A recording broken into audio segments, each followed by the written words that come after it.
We're going to re-up.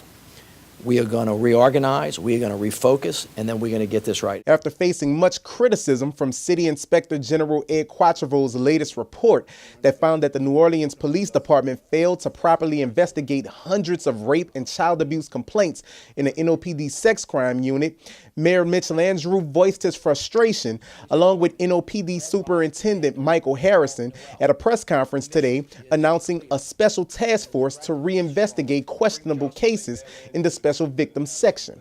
They appointed NOPD 2nd District Commander Paul Noel, who oversaw the department's rape kit backlog project in 2010, as the leader of the task force, along with another sergeant and 3 detectives.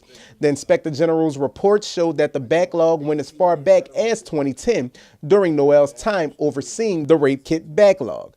He says there was a failure in leadership in the department. I think it's pretty obvious we had a failure in leadership, but I also have some other ideas about policies that we could do in the future to prevent this from happening again. Until we open up the old cases and find out exactly what happened, I won't know for sure.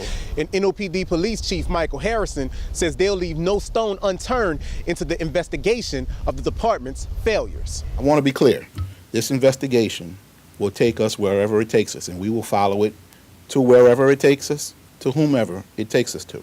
The consent decree listed a moratorium on detectives being able to classify reports of sexual assault and child abuse as miscellaneous without a supervisor's approval. Harrison says there will be 2 internal investigations into the previous policies that were in place.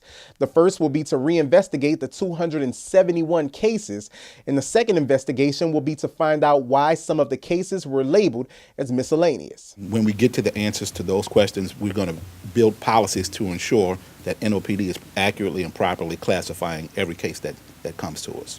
And advocacy groups like the Tulane Domestic Violence Clinic and the Family Justice Center and the Child Advocacy Center at Children's Hospital will help provide input on how investigators can help build new policies going forward. For now, Commander Noel says new cases of sexual assault and child abuse will continue to be handled by the Special Victims Section already in place. That's one of the first things I'll be looking at, is make sure every case involving a child is looked at thoroughly by not only my group, but also the current the child abuse unit as well.